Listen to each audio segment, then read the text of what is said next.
سوال ہے جب مرد کا عضو تناسل عورت کے اندر جاتا ہے تو عورت کیسا محسوس کرتی ہے؟ جواب: اس وقت عورت اچھا محسوس کرتی ہے اور اس کو سکون ملتا ہے۔ سوال ہے اسلام کے اندر عورت کا دودھ پینا کیسا مانا گیا ہے؟ جواب: اسلام میں شوہر کا اپنی بیوی کا دودھ پینا یا منہ میں لینا جائز نہیں ہے، حرام یا مکروہ تحریمی ہے، حالانکہ اس سے نکاح پر کوئی اثر نہیں پڑتا اور نکاح نہیں ٹوٹتا۔ سوال ہے کیا اسلام کے اندر باندی کے ساتھ ہم بستری کرنا جائز ہے؟ جواب: یہ پہلے کے زمانے کے لیے باندی کے ساتھ ہم بستری کر سکتے تھے، لیکن اس زمانے میں اپنے عالم سے صلاح لیں۔ سوال ہے صبح کے وقت نفس کا کھڑا ہونا کس بات کی علامت ہے؟ جواب: اکثر ہوتا ہے کہ جب انسان سو کر اٹھتا ہے تو اس کا نفس کھڑا رہتا ہے اور اس کی کوئی بات نہیں۔ سوال ہے کیا ایک ہی رات میں اپنی بیوی کے ساتھ 2-3 بار ہم بستری کر سکتے ہیں؟ جواب: ہاں کر سکتے ہیں، اس میں کوئی حرج نہیں، آپ کی طاقت کے اوپر ڈیپینڈ کرتا ہے۔ سوال ہے کیا حیض کی حالت میں عورت کے ساتھ ہم بستری کر سکتے ہیں؟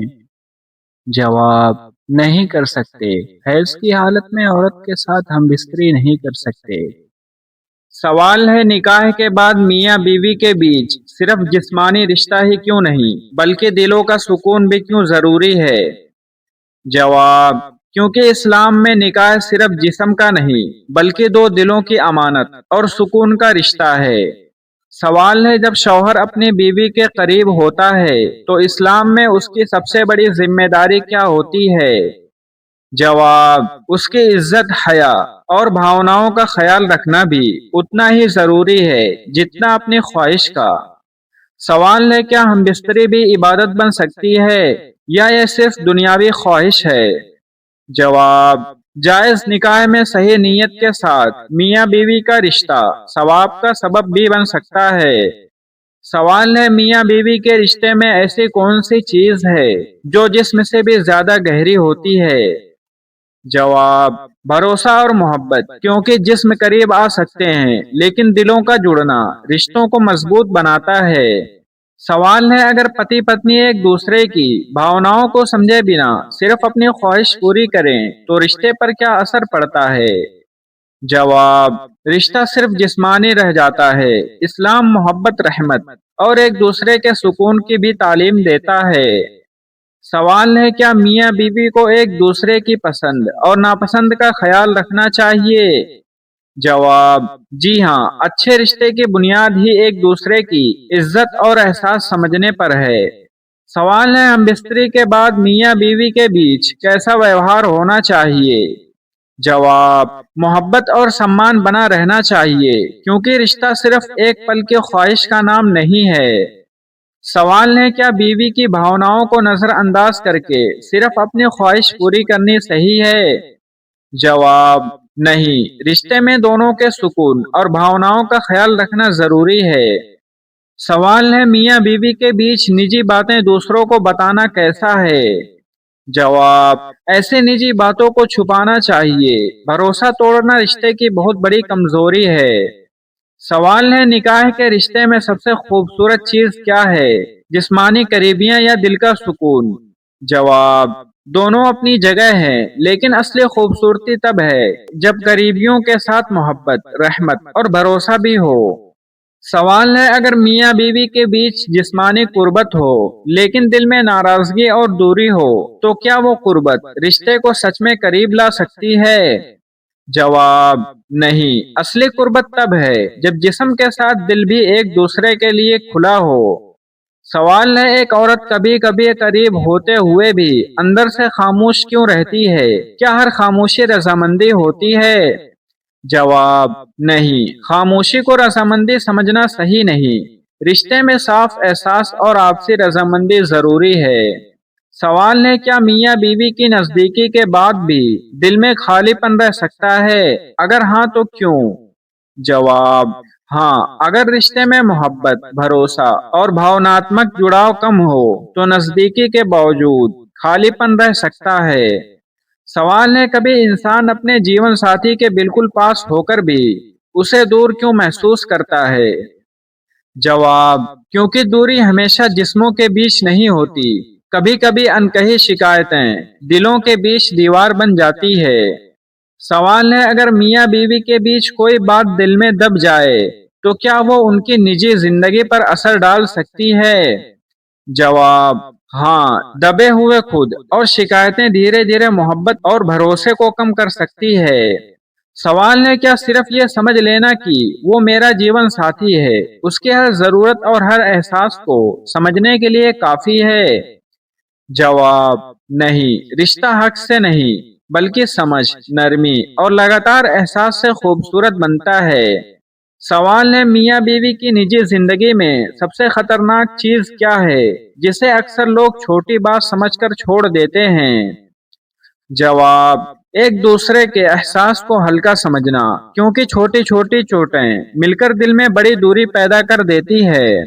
سوال ہے کیا کسی رشتے میں پیار ہونے کے باوجود نزدیکی کا احساس کم ہو سکتا ہے؟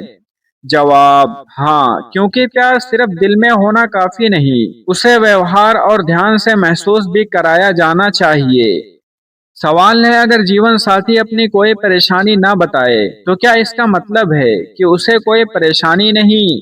جواب، ہرگز نہیں۔ کئی بار انسان شکایت اس لیے نہیں کرتا کیونکہ اسے ڈر ہوتا ہے کہ اس کی بات سمجھی نہیں جائے گی۔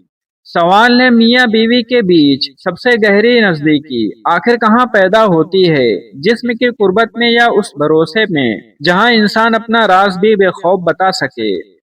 جواب، سب سے گہری نزدیکی اس بھروسے میں ہوتی ہے جہاں انسان اپنے جیون ساتھی کے سامنے خود کو محفوظ اور سمجھا ہوا محسوس کرے۔ سوال ہے انسان دنیا کے ہر کام کے لیے سمے نکال لیتا ہے لیکن نماز کے لیے وقت نہیں نکال پاتا، آخر دل کی یہ حالت کس چیز کی نشانی ہے؟ جواب، اکثر مسئلہ وقت کی کمی نہیں بلکہ دل کی پراتھمکتا کا ہوتا ہے۔ نماز دل کو اس کے اصلی مقصد کی یاد دلاتی ہے۔ سوال ہے اگر کوئی انسان نماز تو پڑھتا ہے لیکن اس کے اخلاق میں کوئی بدلاؤ نہیں آتا تو اسے اپنی نماز کے بارے میں کیا سوچنا چاہیے؟ جواب، اسے اپنی نماز کی کیفیت اور اپنے دل کو دیکھنا چاہیے۔ نماز صرف حرکتوں کا نام نہیں ہے بلکہ اللہ کے سامنے جھکنے اور سدھرنے کا رشتہ ہے۔ سوال ہے انسان پریشانی میں ہر دروازہ کھٹکھٹاتا ہے لیکن نماز میں ہاتھ اٹھا کر اسے اجازت سے کیوں نہیں مانگتا جس کے ہاتھ میں ہر چیز کا اختیار ہے؟ جواب، کیونکہ پریشانی میں انسان اکثر ظاہری سہارے دیکھتا ہے، نماز اسے یاد دلاتی ہے کہ اصلی مددگار اللہ تعالی ہے۔ سوال ہے ایسی کون سی چیز ہے جو نماز میں انسان کو اکیلا ہوتے ہوئے بھی اکیلا نہیں رہنے دیتی؟ جواب، اللہ کے سامنے کھڑے ہونے کا احساس۔ بندہ جب سچے دل سے اس سے بات کرتا ہے تو اس کے اندر امید پیدا ہوتی ہے۔ سوال ہے سجدہ اتنا چھوٹا سا عمل دکھائی دیتا ہے لیکن انسان کی زندگی میں اس کا اثر اتنا بڑا کیوں ہو سکتا ہے؟ کیا راز ہے اس سجدے میں؟ جواب، سجدہ انسان کو اس کی اصلی حیثیت یاد دلاتا ہے۔ وہ اپنے رب کے سامنے جھکتا ہے اور اسے جھکنے میں دل کو سکون ملتا ہے۔ سوال ہے اگر نماز صرف عادت بن جائے اور دل اس میں شامل ہی نہ ہو تو کیا انسان کو اپنی نماز سدھارنے کی کوشش کرنی چاہیے؟ جواب، جی ہاں، سب سے پہلے دل کو نماز کی طرف لانا چاہیے۔ ہر نماز کو آخری نماز سمجھ کر پڑھنا انسان کی کیفیت بدل سکتا ہے۔ سوال ہے رات کی تنہائی میں پڑھی گئی نماز اور لوگوں کے سامنے پڑھی گئی نماز میں انسان کے دل کا کون سا راز سامنے آتا ہے؟ جواب، تنہائی کی عبادت اکثر انسان کی نیت کو پرکھتی ہے۔ جب دیکھنے والا کوئی انسان نہ ہو تب بھی اللہ کے لیے کھڑا ہونا بڑی بات ہے۔ سوال ہے جب دل ٹوٹ جاتا ہے اور کوئی انسان سمجھ نہیں پاتا تو نماز میں کیا گیا سجدہ انسان کے لیے اتنا خاص کیوں محسوس ہوتا ہے؟ جواب، کیونکہ سجدہ شکایت کرنے کی بھی جگہ بن سکتا ہے۔ بندہ اپنے رب کے سامنے اپنا درد رکھتا ہے اور امید کے ساتھ اٹھتا ہے۔ سوال ہے کچھ لوگ کہتے ہیں کہ نماز پڑھنے کے بعد بھی ان کی پریشانیاں ختم نہیں ہوئی تو پھر نماز انسان کو کیا دیتی ہے؟ جواب، نماز ہر پریشانی کے ترنت ختم ہونے کا وعدہ نہیں لیکن یہ انسان کو پریشانی سے لڑنے کی طاقت، صبر اور اللہ پر بھروسہ دیتی ہے۔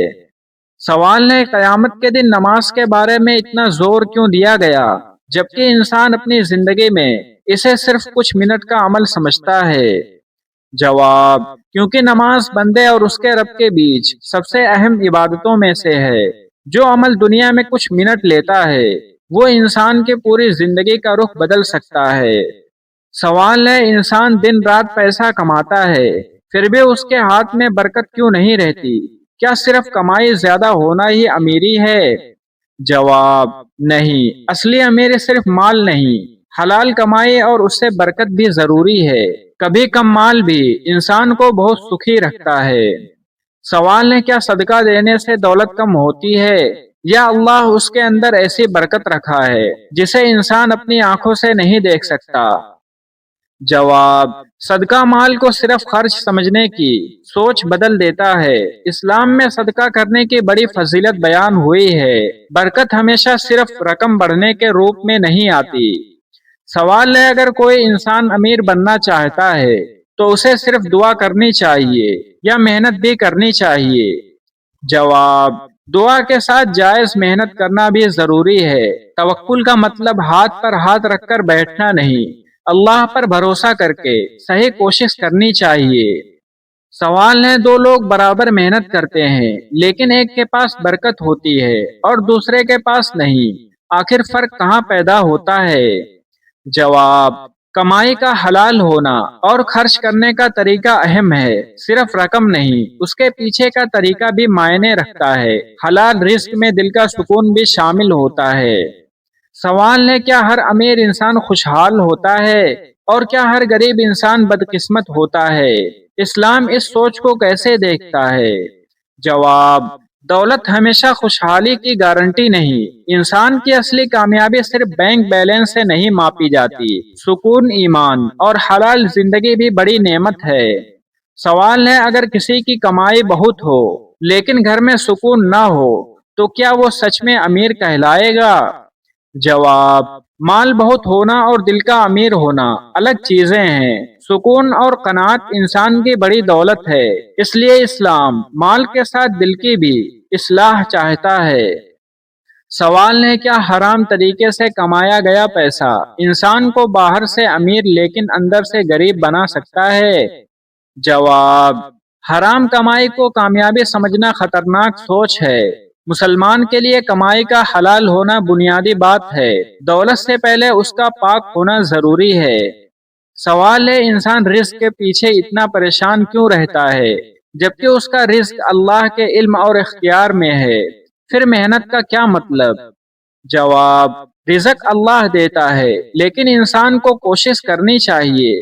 محنت بندے کی ذمہ داری ہے، نتیجہ اللہ کے حوالے کرنا توکل ہے۔ سوال ہے، کیا صرف امیر بننے کی چاہت غلط ہے یا انسان دولت کو اچھے کاموں میں لگا کر اسے نعمت بنا سکتا ہے؟ جواب، حلال دولت خود بری چیز نہیں ہے۔ اگر مال سے ضرورت مندوں کی مدد اور نیک کام ہو تو وہی دولت بڑی نعمت بن سکتی ہے۔ سوال ہے، سب سے بڑی امیری کیا ہے؟ بہت سارا پیسہ، بڑا گھر اور مہنگی چیزیں، یا ایسا دل جسے اللہ نے قناعت دے دی ہو؟ جواب، دل کی قناعت انسان کو اندر سے امیر بناتی ہے۔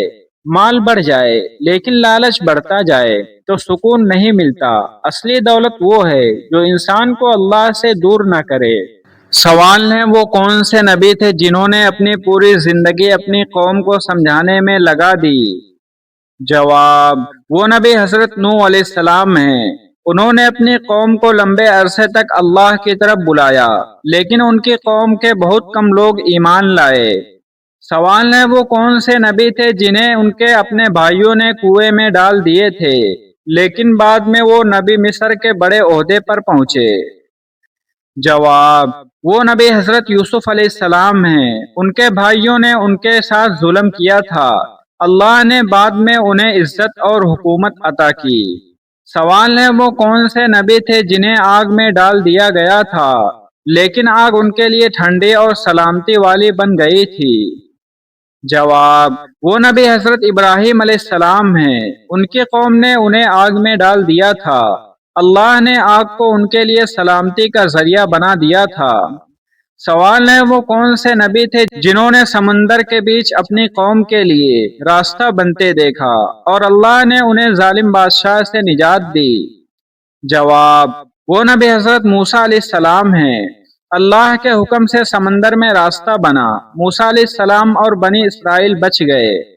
سوال ہے وہ کون سے نبی تھے جنہیں مچھلی نے نگل لیا تھا، پھر اندھیروں میں انہوں نے اپنے رب کو پکارا؟ جواب، وہ نبی حضرت یونس علیہ السلام ہیں۔ انہوں نے اندھیروں میں اللہ تعالیٰ سے دعا کی، اللہ نے انہیں اس مشکل سے نجات دی۔ سوال ہے وہ کون سے نبی تھے جنہیں بیماری نے لمبے سمے تک گھیرا لیکن انہوں نے اپنے رب سے امید نہیں چھوڑی؟ جواب، وہ نبی حضرت ایوب علیہ السلام ہیں۔ جنہوں نے مصیبت میں صبر کیا، اللہ نے ان کی تکلیف دور کر کے انہیں راحت عطا کی۔ سوال ہے وہ کون سے نبی تھے جنہیں اللہ نے ایسا علم اور حکمت دی جس سے وہ انسانوں کے بیچ انصاف کرتے تھے؟ جواب، وہ نبی حضرت داؤد علیہ السلام ہیں۔ اللہ نے انہیں حکمت اور فیصلہ کرنے کی چھمتا دی تھی۔ سوال ہے وہ کون سے نبی تھے جن کے لیے ہوا بھی اللہ کے حکم سے مسخر تھی اور جن کو بڑی سلطنت عطا کی گئی تھی؟ جواب، وہ نبی حضرت سلیمان علیہ السلام ہیں۔ اللہ نے انہیں بڑی حکومت اور وشیش نعمتیں دی تھی، وہ ہر نعمت کو اللہ کی طرف سے سمجھتے تھے۔ سوال ہے وہ کون سے نبی تھے جن کا جنم بنا ماں باپ کے ہوا اور جن کے جنم کو اللہ نے اپنی بڑی نشانی بتائی؟ جواب، وہ نبی حضرت عیسیٰ علیہ السلام ہیں۔ ان کی پیدائش حضرت مریم علیہ السلام سے ہوئی، یہ اللہ کی قدرت کی بڑی نشانی تھی۔ سوال ہے وہ کون سے نبی ہیں جن پر آخری آسمانی کتاب قرآن نازل ہوئی اور جن کے بعد کوئی نبی نہیں آئے گا؟ جواب، وہ نبی حضرت محمد صلی اللہ تعالیٰ علیہ وسلم ہیں۔ آپ صلی اللہ تعالیٰ علیہ وسلم اللہ کے آخری نبی اور رسول ہیں۔ سوال ہے وہ کون سے ایسے نبی تھے جنہوں نے اپنے بیٹے کو اللہ کی راہ میں قربان کرنے کا حکم مانا اور اس واقعے نے قربانی کی بڑی یاد قائم کر دی؟ جواب، وہ نبی حضرت ابراہیم علیہ السلام ہیں۔ انہوں نے اللہ کے حکم سے سامنے پوری فرما برداری دکھائی، اللہ نے ان کی قربانی کو بڑی نشانی بنایا۔ سوال ہے وہ کون سے نبی تھے جنہوں نے اپنی قوم کو توحید کی طرف بلایا لیکن لوگوں نے انہیں جھٹلانے کی کوشش کی؟ جواب، سبھی نبیوں کی دعوت کی بنیادی پیغام توحید تھا۔ انہوں نے لوگوں کو صرف اللہ کی عبادت کی طرف بلایا۔ نبیوں کا مقصد انسانوں کو اللہ کا راستہ دکھانا تھا۔ تو پیارے عزیز دوستوں، روزانہ اسی طرح اسلامک سوال اور جواب جاننے کے لیے ہمارے چینل کے ساتھ جڑیں۔ ملتے ہیں کسی اور نیکسٹ ویڈیو کے ساتھ، تب تک کے لیے اپنا خیال رکھیں۔ اللہ حافظ۔